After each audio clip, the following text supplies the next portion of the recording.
로마서는 사도 바울이 기록한 책이죠. 주 57년경에 기록한 서신으로 추정합니다. 또 로마서 16장 말씀에 보면요. 그 겐그레아 교회라는 곳이 있는데 거기에 아마 여자 사역자였나 봐요. 그 베베라는 자매, 그 베베 자매를 통해서 이제 사도 바울이 로마 교회에게 전달한 것으로 보입니다. 로마서를 다 읽어보면요. 사도 바울이 로마서를 기록한 목적을 좀 정리해 볼 수 있습니다. 일단 첫 번째로 이 사도 바울은 로마로 가기를 원했거든요. 근데 이 로마 교회 성도들은 사도 바울이 한 번도 만나 본 적이 없는 성도들이었어요. 그러니까 아마 이 로마 교회 성도들은 그 이제 오순절에 사도 베드로가 복음을 선포했을 때 거기서 그때 그 복음을 듣고 회심한 사람들이 로마로 돌아가서 세운 교회로 추정을 합니다. 그러다 보니까 사도 바울이 만난 적이 없어요. 그래서 로마를 방문하기 전에 그곳의 성도들이 자신의 이 편지를 통해서 자기의 방문을 예비시키고자, 그죠? 방문을 예비하고자 그런 목적으로 이제 기록한 것으로 또 보입니다. 또 두 번째는요, 이 유대인 신자들과 이방인 신자들 사이에서 갈등이 있었나 봐요. 그래서 그들 사이의 갈등을 해결하고 또한 봉합하기 위해서 그런 목적으로 기록했다. 또 세 번째로는 이 사도 바울이 또 이 로마서 말씀 보면요, 이 스페인 선교에 대한 열망이 있었습니다. 그래서 이 로마 교회가 그 스페인 선교의 전초 기지가 되어줄 것을 바라는 내용이 나와요. 그래서 그것을 부탁하기 위해서도 이 로마서를 기록했다. 또 네 번째로는 이제 아직 한 번도 방문한 적이 없잖아요. 그래서 이런 로마 교회 성도들에게 이 복음을 체계적으로 설명하기 위해서 궁극적으로 이 로마서를 기록한 것처럼 보입니다. 그러다 보니까 이 로마서에는 굉장히 구원에 대한 또 복음에 대한 구체적인 또 자세한 또 중요한 교리들이 정리되어 있습니다.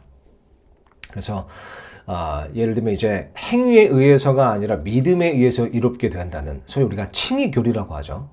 이런 것들이 이제 가르치고 있고, 또 유대인들에게는 어떤 모세의 율법이나 그런 율법의 행위에 의해서 구원받는 것이 아니다라는 것을 이제 강조하고 가르치죠. 그러면서 또 5장 이후로 넘어가면 5장, 6장 이렇게 해서 또 구원의 효과, 어떤 열매로 인해 나타나는 그런 화평, 기쁨, 어떤 거룩한 삶, 이런 것들을 또 보여줍니다. 그러면서 7장에서는 자신의 경험을 통해서 얘기하기를 솔직하게 이제 얘기하죠. 참 이 구원을 받았어도 우리가 죄성을 여전히 가지고 있기 때문에 죄를 짓는 삶을 산다. 어떤 그런 참 비참한 어떤 그런 죄성에 대해서 적나라하게 또한 기록을 합니다. 그럼에도 불구하고 그리스도 안에, 예수님 안에 있는 자들에게는 정죄함이 없다는 것을 또한 8장에서 이제 설파하죠. 그리고 또 이제 사도 바울은 유대인이었잖아요. 그래서 자신의 친족인 이스라엘을 향한 그런 복음 전도, 그러니까 복음 선포의 어떤 열망, 자신의 열망을 또한 고백하기도 하고요. 그러면서 그들을 향한 하나님의 계획까지도 얘기를 합니다. 9장 이후에 나옵니다. 9장, 10장, 11장에 이제 나오고요. 그러면서 이제 12장 이후로는 그리스도인의 삶 속에서 나타난 어떤 성령님의 권능, 그것이 어떠한지를 보여주고 있습니다. 그래서 이런 중요한 교리적인 내용을 담고 있다 보니까 이 로마서는 기독교 역사에서도 매우 중요한 역할을 했습니다. 예를 들면 특히 이제 종교개혁에 있어서 중요한 역할을 했는데요. 그 마틴 루터도 로마서를 보고 눈을 떴죠. 그리고 존 웨슬리도 어떤 그런 그 열정적인 전도 사역을 시작할 때 그 전도석에 불을 지핀 것도 로마서였습니다. 그죠? 그래서 예를 들면 뭐 칼빈주의, 그 칼빈주의의 그 교리문답, 하이델베르크 요리문답이라고 하죠. 그것도 보면 로마서의 순서를 따라 기술이 되어 있습니다.